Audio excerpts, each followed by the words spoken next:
In my last video, I talked about how hell was never mentioned in the Bible. There is no biblical basis for it to exist at all, anywhere. But there is one place discussed in the Bible that does sound pretty awful. Actually kind of horrifying. The closest thing that I can find in the entire Holy Scriptures that even sounds remotely similar to hell.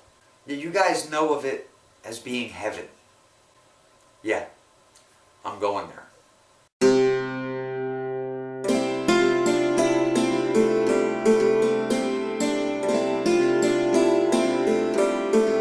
Much of the Old Testament, heaven is described as being an almost earthly place. It's a paradise. It's mentioned over and over and over again. And it's a paradise that is good and it's beautiful and it's where the Lord dwells. But when you think of heaven, most people tend to think of angels as well. And when you think of angels, you usually imagine something like this. A perfectly sculpted body with two great wings of a dove. Beautiful creature of love and mercy, right? Yeah, not according to this book.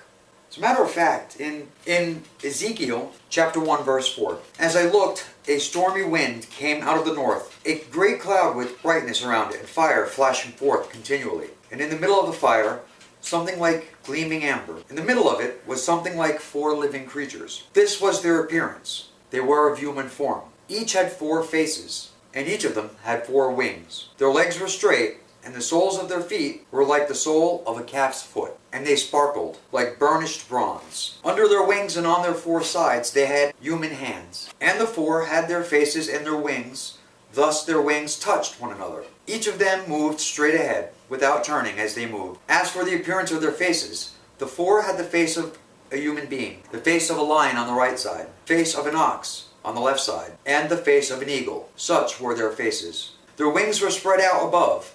Each creature had 2 wings, each of which touched the wing of another, while 2 covered their bodies. Each moved straight ahead. Wherever the Spirit would go, they went, without turning as they went. In the middle of the living creatures, there was something that looked like burning coals of fire, like torches moving to and fro among the living creatures. The fire was bright, and lightning issued from the fire. The living creatures darted to and fro, like a flash of lightning. It's kind of horrifying. Creature with human form with 4 faces. The face of a human, the face of a lion, the face of an ox, and the face of an eagle. 4 wings. Not exactly what you might see in a Renaissance painting, is it? Imagine being surrounded by these. Yeah, angels are talked about all through the Bible. And this is a pretty good description, and it's nothing like what anybody's used to. It's not what you think of when you think of angels. But on the other hand, what about heaven? The romantic notion of a kingdom in the clouds where everyone is happy. They talk about that in Revelations. It might not be what you think of either. In Revelations, it's Revelations 4. After this I looked, and there in heaven a door stood open. And the first voice, which I had heard speaking to me like a trumpet, said, "Come up here, and I will show you what must take place after this." At once I was in the Spirit, and there in heaven stood a throne, with one seated on the throne. And the one seated there looks like jasper and carnelian. And around the throne is a rainbow that looks like an emerald. Around the throne are 24 thrones. And seated on the thrones are 24 elders, dressed in white robes, with golden crowns on their heads. Coming from the throne are flashes of lightning and rumblings, and peals of thunder. And in front of the throne burn 7 flaming torches, which are the 7 spirits of God. And in front of the throne there is something like a sea of glass, like crystal. Around the throne and on each side of the throne are 4 living creatures, full of eyes, in front and behind. The first living creature like a lion, the second living creature like an ox, the third living creature with a face like a human face, and the 4th living creature like a flying eagle. And the 4 living creatures, each of them with 6 wings and full of eyes all around and inside, day and night, without ceasing they sing, "Holy, holy, holy, the Lord God, the Almighty."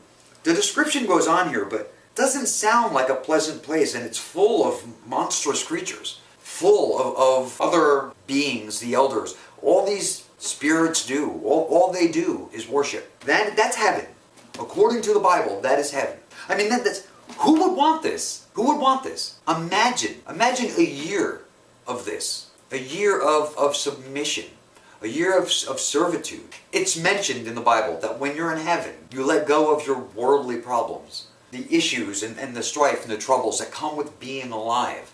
It's all lifted when you're in heaven. Sounds great, doesn't it? I mean, who wouldn't want that? To let go of all of your troubles. But if you stop to think about this for a second, is it really a good thing? Is that really something you would want? When you think about the things in your life that may cause you stress or to feel troubled, it tends to be centered around the people that you love. Submission to an all-powerful God in heaven strips you of your humanity.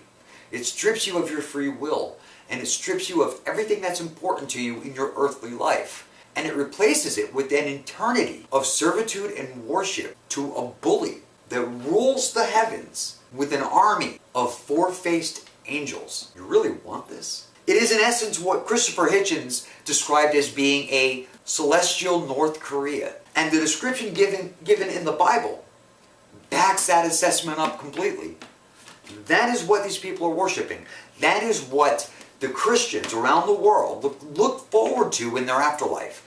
This is what they're working for. An eternity of slavery and servitude. And for those who don't make it, since we've already established hell doesn't exist, for those who don't make it, who are left to rot and turn to dust on the earth, their loved ones in heaven will either no longer love them, care about them, or think about them, or they will be forced to miss them for an eternity. Imagine your children, your parents, the people in your life that you love the most, to be separated from them for an eternity. No choice. There's no opting out. Can you spend an eternity wondering if your grandmother is suffering forever? The idea of a heavenly afterlife with the Lord described in this book is about as disgusting and as immoral as it gets. It is dehumanizing, more of a punishment than anything. The closest thing in the Bible that comes to the concept of eternal torment and fire and punishment is heaven itself. Why anyone would want this, why anyone would advocate this as being something to want and work for and to strive for is ridiculous. This is the ultimate in self-punishment.